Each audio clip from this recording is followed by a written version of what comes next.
Honesty begins with what you tell yourself.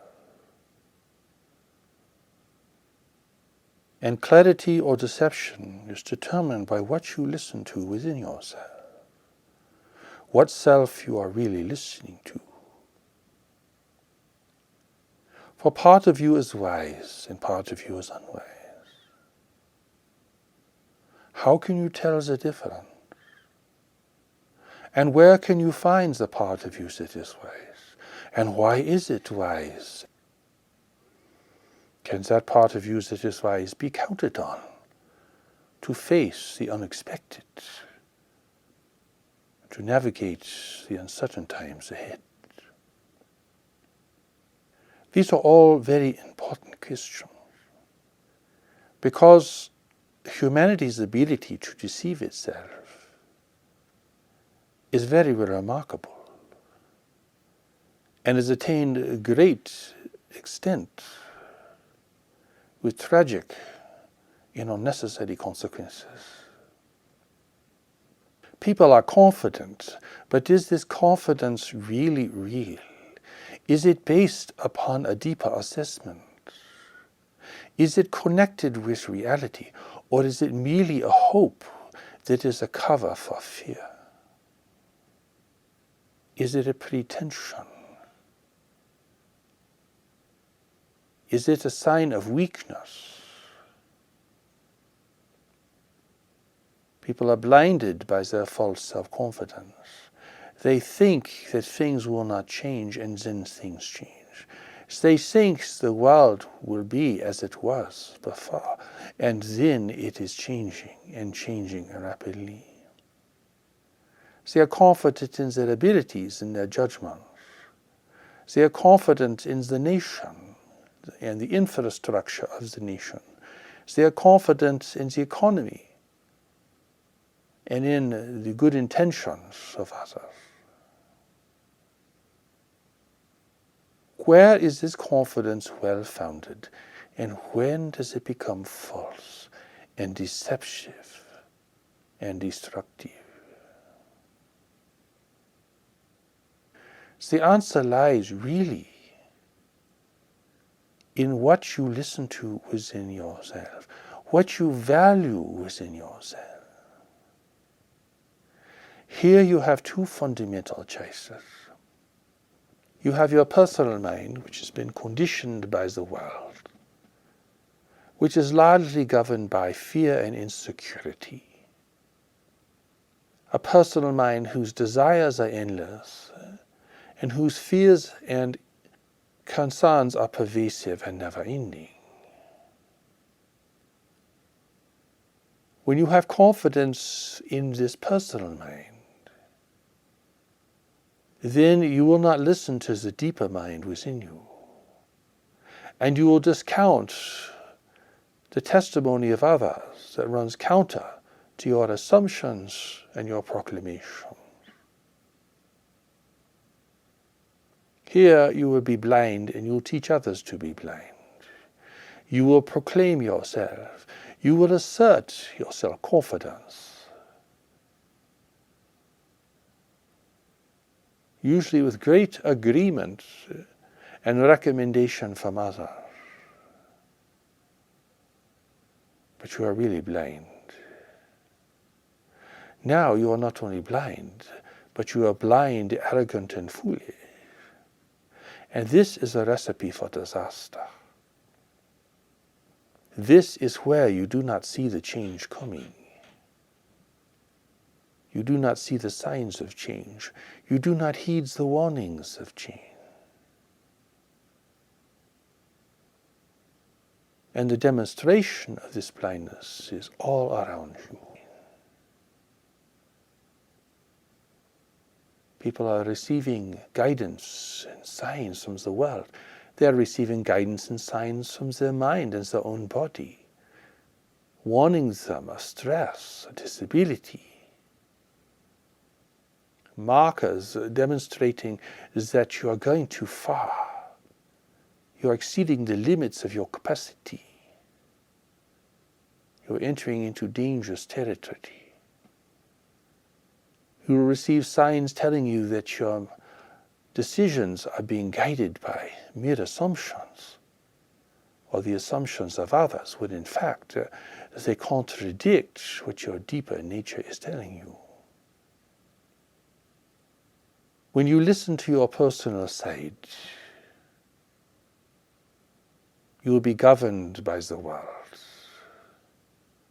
by its passions, by its goals, by its desires, by its fantasies, by its hatred. You will be guided and governed by your own social conditioning and all of the tendencies that arise out of these. You will believe what others believe, others whose approval you seek, or whose association you desire. You will take sides regarding conflicts. You will believe in things you have never questioned. You will take positions that you have never examined. You will simply fall in line with others. And the power of the mental environment in which you live will dictate your thoughts, your feelings, your beliefs, and your behavior. Even if you live in a free nation and can exercise the rare freedoms, this will still be the case.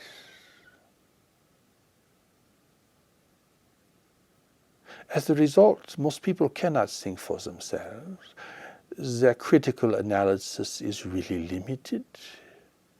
Their ability to self-evaluate, self-assess, and self-correct is so very limited. They will just push on, press forward, guided by their assumptions and by the assumptions of their culture or their religion and so forth. Here, whole nations of people can make critical mistakes. Critical mistakes that will be extremely costly and consequential. And this is happening even today. It is the result of people not following a deeper intelligence within themselves. People use reason and rationality to support their foolish notions. They will use the opinions of leaders and experts to formulate ideas, assumptions, and attitudes that they themselves have never really understood or have evaluated to any depth. They will fall in line because they are lazy. They will fall in line because they want the rewards of approval.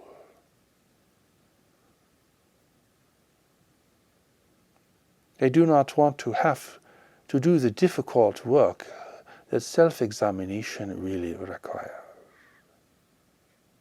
And so they act like sheep, to be herded here and herded there, to be herded into war, to be herded into overconsumption of resources, to be herded into romance,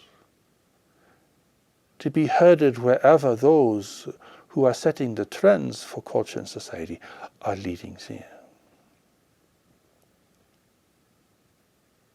And those that are setting these trends do not care if a few individuals become independent of their persuasions, as long as most of the people follow and are controlled in this way. A compliant population, concerned now with their own success, concerned now with the ever increasing and never ending acquisition of positions, concerned with their own advancement, their own enrichment, concerned with fighting against all the forces, real or imagined, that they feel are threatening their position, their goals, and their beliefs.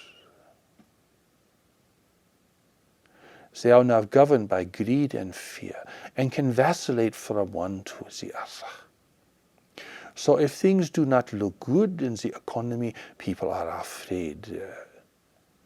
If things look good, greed sets in. People become complacent, assuming that everything is fine now. They can go back to their wealth building. They can go back to their goals and their fantasies and their pursuits, heedless of the environment around them.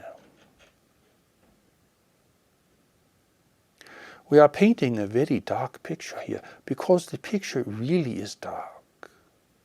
And it is dark because people are not being intelligent. They are not using their greater intelligence. They are not assessing their situation. They are not assessing their engagements with others. They are not assessing their environment. And they are not looking to see what is coming over the horizon in any kind of perceptive way. And the consequences are dramatic and tragic. People are now finding themselves at a great loss of employment, a loss of their home, a loss of any personal wealth they have acquired, because they were complacent in believing in some things they did not understand. They were thinking everything would work out fine, that leaders would take care of things, that others could make better decisions than themselves, and they would follow these others without question. And when disappointment sets in, their complacency turns to anger and resentment, because now they are very afraid. And they are angry at those other people, those leaders, those governments, those institutions that they feel have misled them, but in fact they have misled themselves. They were not cautious. They were not careful. They did not take the time to understand what they were doing and what they were investing in. If you look at your life honestly, you will see the results of following your personal mind. You will see the consequences of identifying with your personal mind. You will see through your own experience and the consequences of your action how blind and reckless this really is. And just because nearly everyone else is being blind and reckless, you cannot take comfort that you are living a normal, effective life. A few good decisions, a lot of bad decisions. How then can you correct your errors? How can you cultivate your strengths and manage your weaknesses? The answer really is imponderable until you begin to realize you have a greater intelligence within yourself, waiting to be discovered. A greater intelligence that has been giving you signs and warnings all along. But you rushed ahead, driven by desire, driven by impatience, driven by assumptions, driven by anger at others or anger at yourself. You were not careful with your time. You were not careful with your affections. You were not careful with your investments. You were not careful regarding building the four pillars of your life. The pillar of work, the pillar of relationships, the pillar of health, and the pillar of spiritual development. Like the four legs of a table, these are the pillars that uphold your life.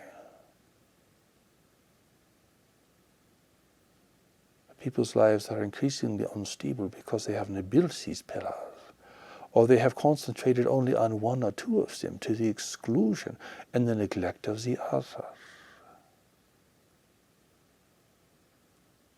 And so individuals and communities, cities, nations, and the whole world is now entering a time of increasing instability because the environment is changing and because people are bringing all this instability into these changing circumstances.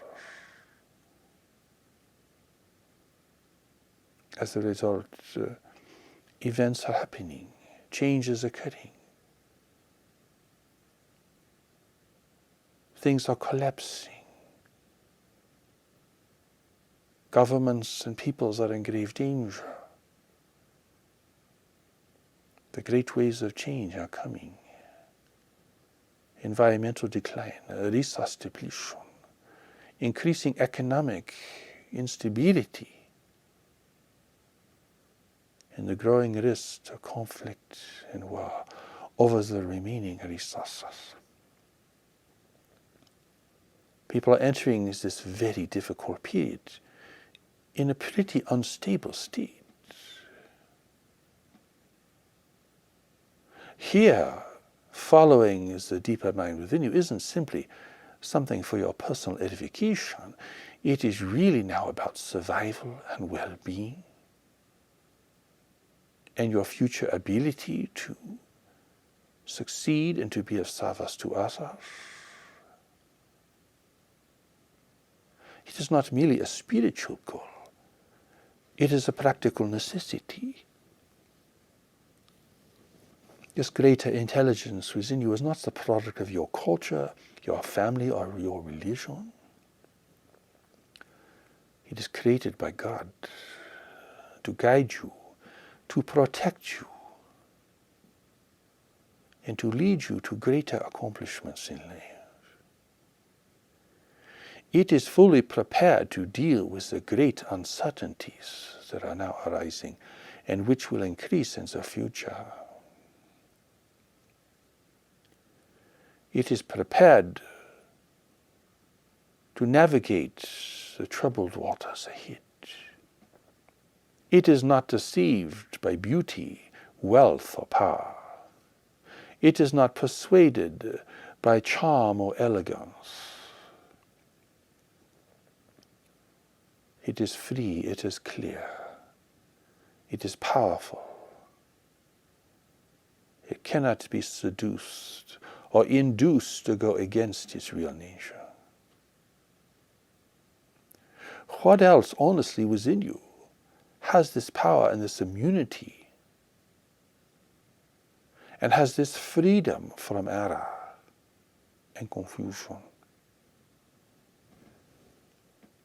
If you're honest in this, you'll see there is really nothing else. Your personal mind fails on all these accounts to some degree, and that is why knowledge is your salvation. It is the most important aspect. It is your divine connection.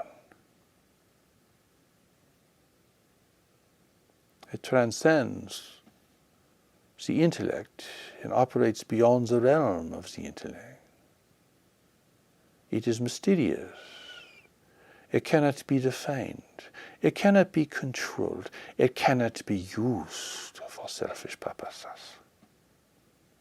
You cannot use knowledge as a resource. But you can allow it to direct you and to serve. This then is the great turning point, and taking the steps to knowledge is really the essence of what spiritual development really means. That in building worldly wisdom. Knowledge will guide you to the right people and show you how to be with Him. And it will show no interest in all the others who seem to charm you and call you off course.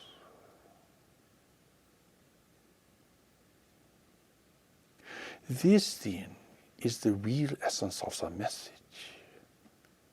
Because here, confidence in knowledge, self-confidence at this level, is an entirely different thing than what self-confidence was before.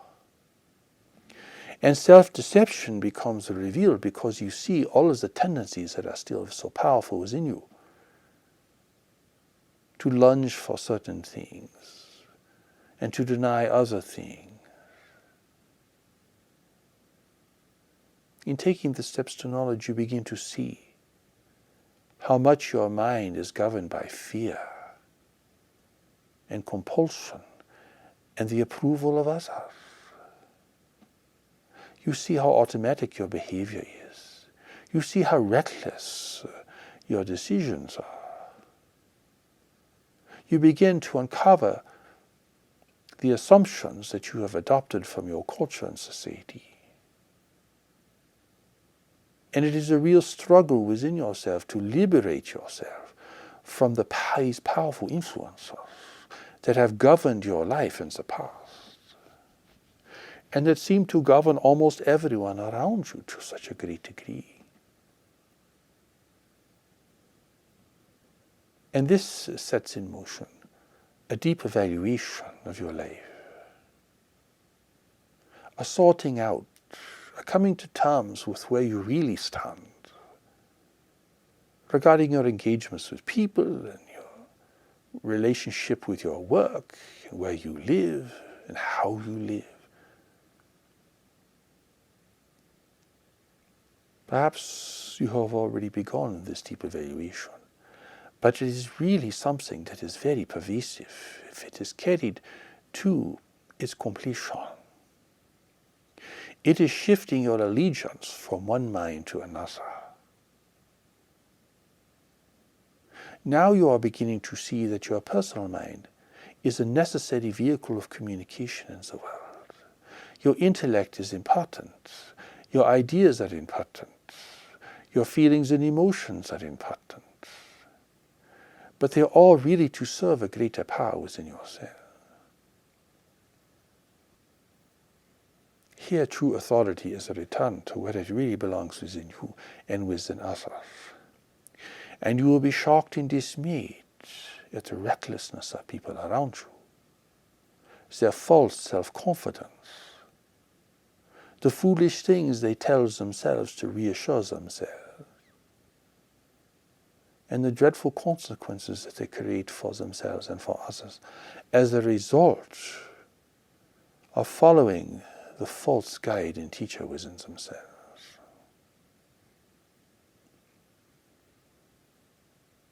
To be a student of knowledge is to bring your intellect into service to a greater power within yourself. This is a long process with many steps. It cannot be done overnight.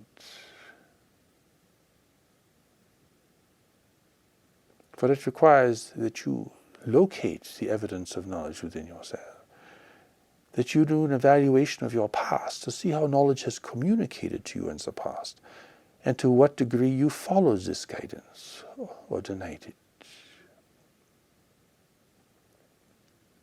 This deep evaluation will include everything you are involved in, for everything is a relationship, you see. You have a relationship with your mind and your body fundamentally. You have a relationship with your home. You have a relationship with your community. You have a relationship with your work. You have a relationship with your goals. You have a relationship with your ideas. You have a relationship with your emotions. This is a revolutionary way of looking at your life. And it is a way of looking at your life that gives you the ability to re-evaluate and to self-correct.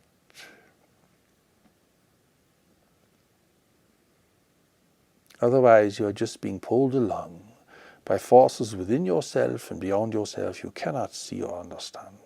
You are being swept along,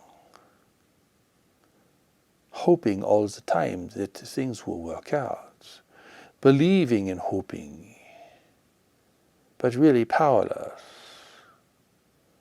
and ineffective.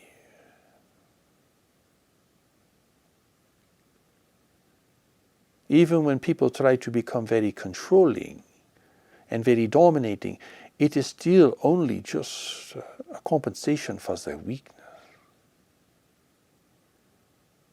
People become manipulative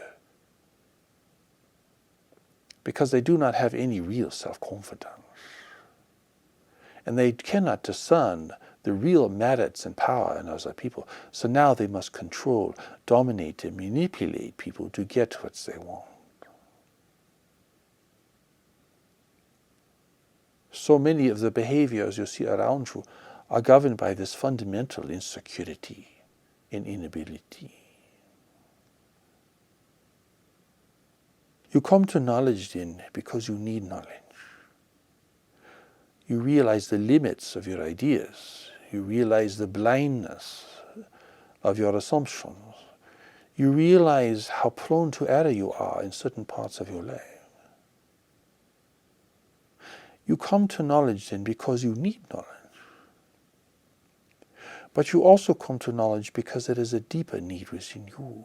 It's the need of the soul. The need of the soul is to find your purpose and to fulfill it in the world. You are meant to do something in the world. You have come here for a greater purpose. You have a destiny. You are either living that purpose and destiny or you are not.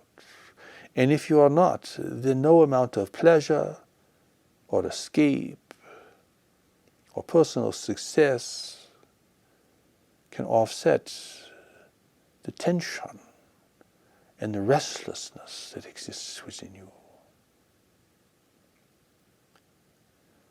Here you cannot be at peace because you are not in harmony with your deeper nature. You are not living the life you are meant to live. You have given your life away to others. And so there is no peace. There is no self-confidence. Not really. You are just being swept along, trying to make do with what you have. Telling yourself it is okay. But you cannot persuade your heart. You cannot persuade your soul. For it knows where you need to be and who you need to meet and where you need to get to in life. If you are not doing these things, you will be ill at ease with yourself. You will be frustrated, unfulfilled, angry, resentful. All the products of not really being true to yourself.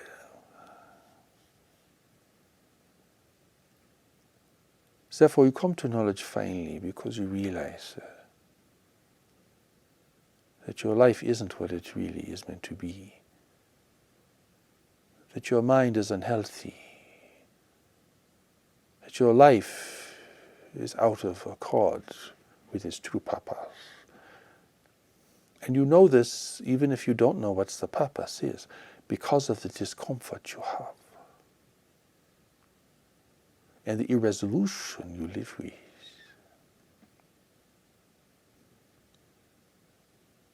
So you are suffering, and you want relief from suffering. You want to correct that which creates suffering. Rich or poor, you are suffering. Because there is a fundamental connection within yourself that has not yet been made. And as a result, you do not know yourself. You do not trust yourself. You don't know where your wisdom resides.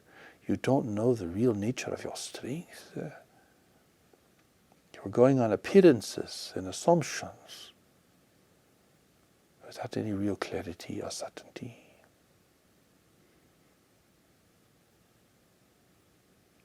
You may pray to God for healing, resolution, but God has already put the power of knowledge within you. God is not going to manage your life. The Lord of all the universes is not concerned with your daily affairs. But God has placed the power of knowledge within you and within others, waiting to be discovered and expressed. As you begin to take the steps to knowledge, you go through a rocky period of uncertainty because you are shifting your allegiance from one set of values and assumptions to something new and great, something you did not invent for yourself, something your culture did not make up. So you're going through a period of uncertainty. Now you don't know what to believe in. Now you don't know what to think. Now you don't know what to trust. But if you keep going, you will pass through these early phases of uncertainty. And you will begin to make a deeper connection to your experience. Both the experiences you are beginning to have now and the experiences that you are able to recall in the past.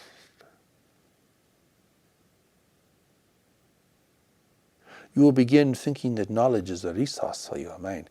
You are going to use knowledge to get what you want. That is the motivation of nearly everyone at the beginning. And it represents a state of mind which is driven by fear, the fear of not having, the fear of loss, the fear of failure, the fear of death. But as you proceed, you see that your values and your goals that have been so unquestioned before now really are in question, and you are confused. This is the time when you must stay with your practice and continue your steps. It is okay. It is inevitable. It is part of the process, you see. Of course you will be confused when you find out that 80% of what you ever believed is just an assumption. Now you are don't know what to hold on to. But here you hold on to your spiritual practice and you maintain and build the 4 pillars of your life. You take that confusion and you put it into constructive action because you need a very powerful foundation to do what knowledge will give you to do in this life. You cannot be weak and self-deceiving. You cannot be driven by ambition or fear or hatred and receive the gifts that knowledge will give you to give to others. It is a remarkable scene. But it is a process that is both an undoing and it is a creation. It is freeing you from the past. It is untying the knots. It is liberating your mind. It is freeing you from destructive or pointless engagements with other people. It is plugging up all the holes where you're losing energy and vitality and inspiration. And this takes time and has many steps. It is like climbing a great mountain, you see. Well, you begin and you are excited, but after a while, the pathway is steep, and you are not so sure you want to do this. It is not as easy as you thought it was. It requires more from you than you anticipated. Whatever certainty you had about the journey now is coming into question because your ideas and beliefs are coming into question. You go through periods where you do not know who you are, what God is, what life is, what's the purpose of anything. Everything will seem to be up in the air because you are breaking free of past associations. And you need this openness and this freedom to allow knowledge to guide you and to reveal to you what you must do next. This is a natural process. The sooner it happens, the better. But even if it occurs for you late in life, it is still vital and necessary. What guides you on is the desire for the truth. the desire to make this deeper connection within yourself, between you and other people. The need, the fundamental need to know what you are really here to do, where you can be of the greater service and where your true gifts can emerge. For you cannot cause them out of yourself. They must be activated by something in the world, because this engages you with the world in the right way.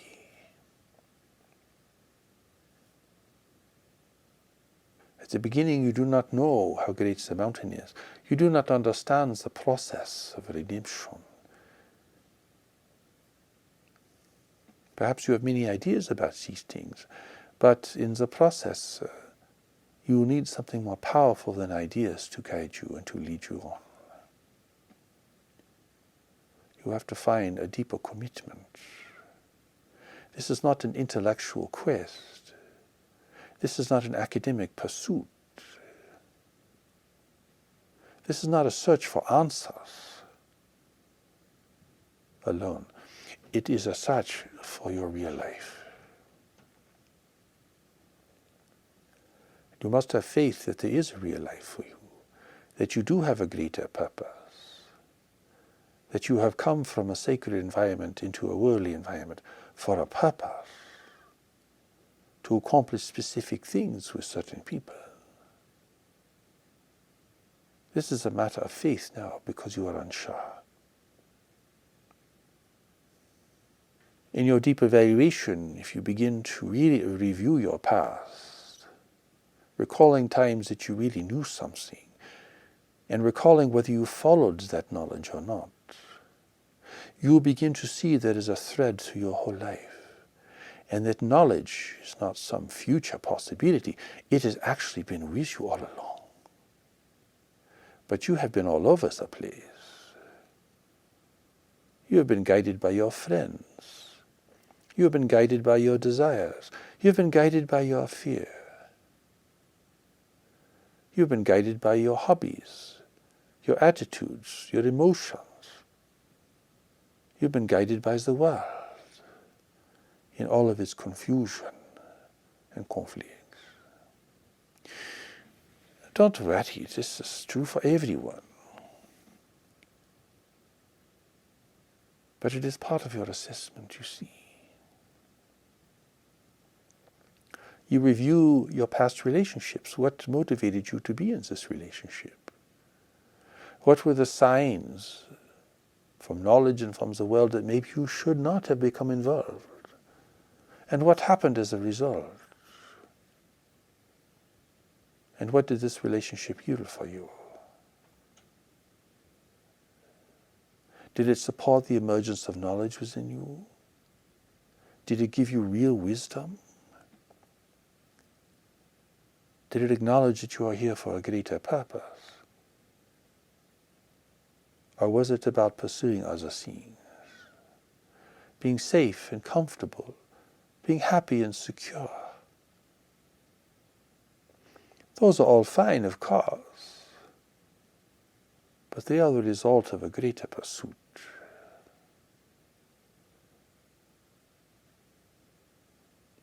You are not merely in the world to be a consumer, to be a locust upon the land. You are really here to give something important. And only knowledge within you knows what this is and where it must be contributed. You do not want to make the same mistakes. You do not want to give your life to people or to situations that have no promise, no future. You do not want to waste your time, your life, your energy, your inspiration. So you're more careful now and more discerning. You want to find what you are really here to do, what your life is really about, where your real strengths and inspiration resides.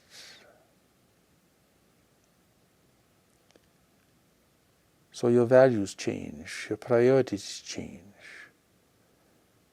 Instead of endless stimulation, you're looking for meaningful engagement. Instead of idle conversation, you're looking to see if you can connect with other people at a deeper level. Instead of escape, you're looking for engagement. You are looking for deeper qualities in people and in yourself. You are thinking about the future of the world because your contribution has to do with the future of the world. Your whole thinking is changing. Your priorities are changing. Your values are changing. Naturally, it's a natural progression, a natural shift that must take place. If this shift does not take place, your life is like a troubled dream. And you will awake to your spiritual family, and you will realize you did not accomplish what they sent you here to do. Knowledge is the evidence that you are here for a greater purpose, that you have come from a greater place to serve the world in the very needs that it has today and the needs it will have tomorrow.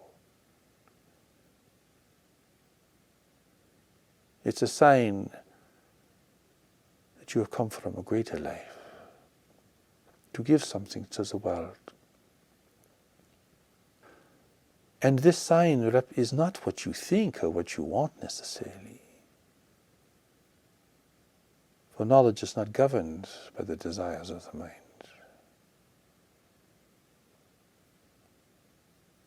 As long as you want to be in control, as long as you want what you want, well, you will look at knowledge merely as a resource and not as the power of redemption within yourself. You'll try to use knowledge and you'll be unsuccessful.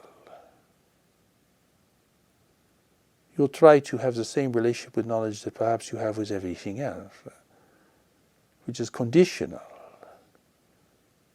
just determined by your own preferences and tendencies. But knowledge will not arise under this environment.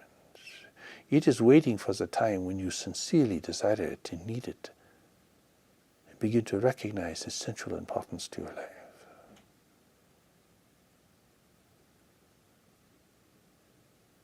This is the revolutionary teaching you see, because knowledge is what your spirituality is all about. Your purpose here is not to transcend the world. Your purpose here is to serve the world while you are here, according to the guidance of knowledge.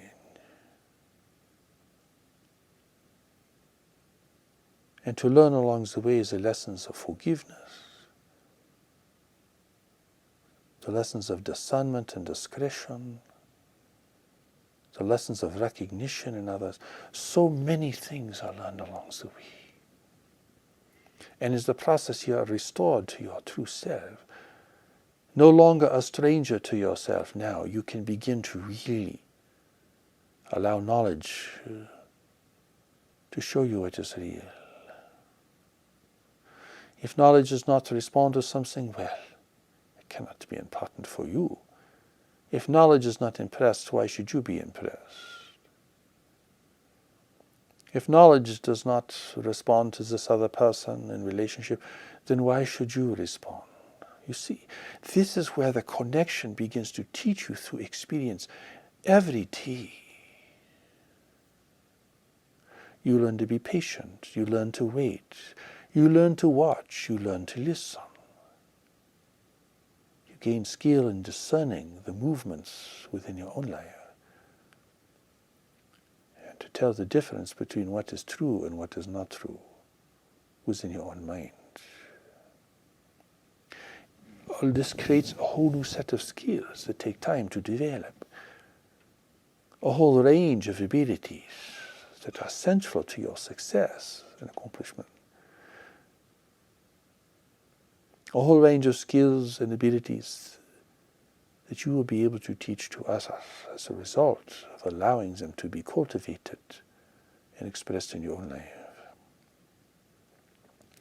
This is the greatest happiness and joy.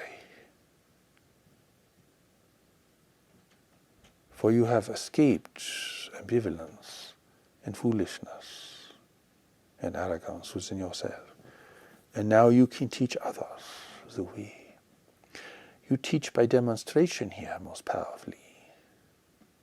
Your gifts can now emerge, and the quality of relationship you have with others is extraordinary and beyond anything else you could establish in the world. These relationships are more like your relationships in your ancient home. They are not mere temporary alliances. They are deeper bonds.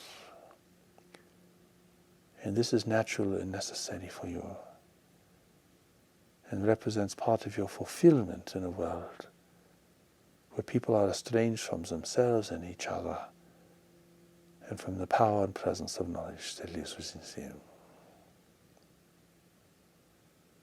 Let this deeper understanding guide you and carry you forward. Take the steps to knowledge. They have been provided for you by the Creator of all life. They are not someone's invention. They are not a personal creation.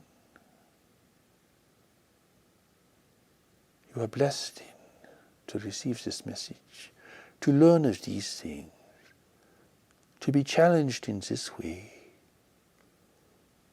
to be valued, to be supported, to be acknowledged at a deeper level. This is a great blessing and a great advantage. You have to do work here. You have to apply yourself. You will have to be patient and persevering. But like getting up a mountain, it requires every step. As soon as you stop, you do not advance. And you cannot gain the vantage point where you can see your life and the world clearly. Here you gain freedom from your own mind, freedom from your own fear, freedom from your own sense of weakness, freedom from your own quitting, giving up on yourself, freedom from the persuasions and the discouragement from others. Here you overcome your tendencies because you are following something more powerful within yourself, thus weakening them and their grip upon you. This is a blessed journey. It is not easy, but it is blessed, because it returns to you everything that you want and need and most deeply value, which is purpose, meaning, direction, and true relationship. Then you will have a confidence that is humble, that is cautious, that is wise. And the ravages of self-deception will not haunt you and overtake you. And you will be able to see what is coming and to have the strength to prepare and the wisdom to take the next step. You know God through knowledge. You connect with God at the level of knowledge.